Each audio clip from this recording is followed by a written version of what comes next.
Imagine a city built so high it touches the clouds, hidden on a razor-thin ridge in the Andes, shrouded in mist, with a roaring river thousands of feet below. This wasn't just a city, it was a secret masterpiece. They called it Machu Picchu, the old peak. Next to it, Huayna Picchu, the young peak. But stay with me, because at the very end, I'll reveal the quiet secret under this city that explains why it still stands after centuries of earthquakes and torrential rain.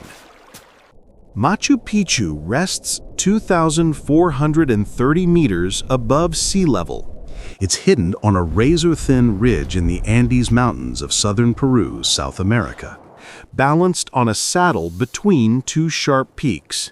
Its name isn't just a label, it's a message. Machu means old or great. Picchu means peak. Together, Old Peak. This matters because to the Inca, names tied places to spirits.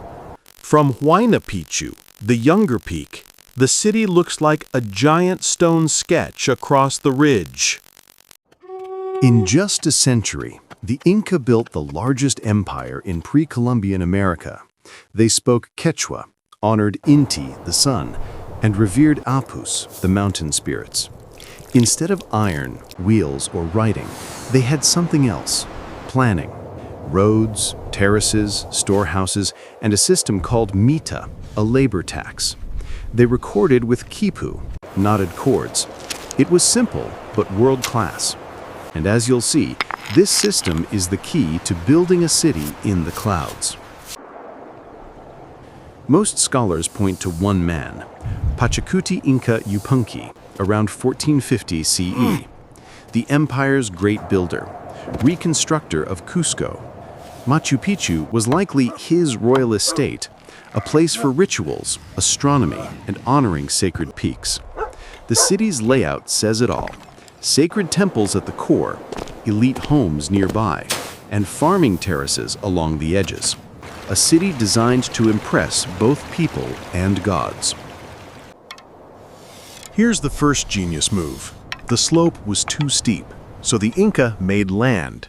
Terraces carved into the ridge stepped down like a staircase to the clouds.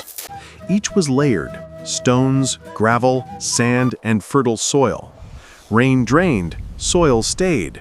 Result? Food for people, platforms for houses, and stability for the mountain. Big lesson? Before building walls, control water and ground. Temples here weren't just built, they were sculpted. Stones fit so tight, no mortar was needed. Doors and windows are trapezoids. Walls lean inward, corners curve. When earthquakes shake, the stones shift slightly, then snap back. The walls don't crack, they dance. That's why Machu Picchu's temples are still standing. A spring above the site feeds a kilometer-long canal. That canal threads through the city, spilling into a chain of 16 fountains. Each fountain feeds the next. Sacred temples drank first, homes drank after. Even in storms, water flows steady, because the channel was cut with perfect slope. Pattern to remember: water is always guided, never forced. At the center stands the Temple of the Sun, one curved wall and one window, perfectly aligned with the winter solstice sunrise. Nearby, the Room of the Three Windows gazes at sacred peaks. And on a high ledge, the Intihuatana, the hitching post of the sun. Its carved angles track shadows through the year. The stones echo the shapes of mountains around it, as if the city is a mirror of the Andes. The city divides into two zones, farms and terraces, then the urban core. Homes were grouped into cancha compounds around courtyards. Storehouses stocked food. Workshops shaped stone and tools. Llamas grazed, smoke rose, and paths tied everything together. Elite families lived near the Sacred Heart. Workers stayed farther out. Even here, design hid function. Drains in plazas, layered floors that stayed dry. Across the empire stretched the Qhapaq Ñan, a network of roads. Stone steps, rope bridges, runners carrying messages. Machu Picchu connected to this network, but stayed off the main route.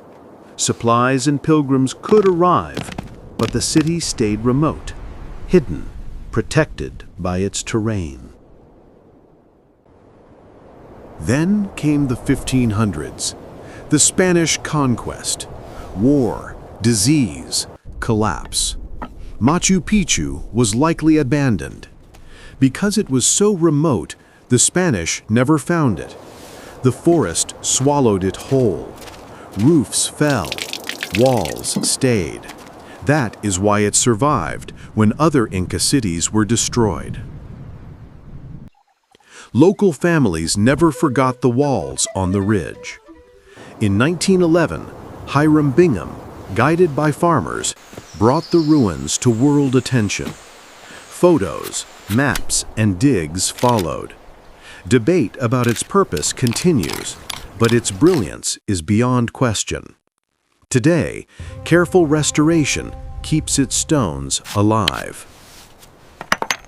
In 1983, Machu Picchu became a UNESCO World Heritage Site.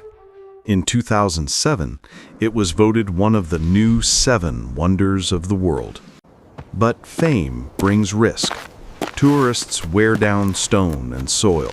Peru now limits numbers and routes, balancing access with protection. Scientists monitor cracks, water, and slopes, because one mistake could undo centuries. And now, the final secret I promised. Most of Machu Picchu is underground. Plazas and terraces sit on thick foundations, stone chips, gravel, and sand. Hidden drains weave beneath. This unseen engineering, not just temples and terraces, is why the city doesn't slide off the mountain. The Inca built with the mountain, not against it. That choice is why Machu Picchu still stands. Machu Picchu is more than ruins in the sky. It's a masterclass in harmony with nature. Make the ground stable, guide water, shape stone to move and settle, honor the sun, respect the mountain.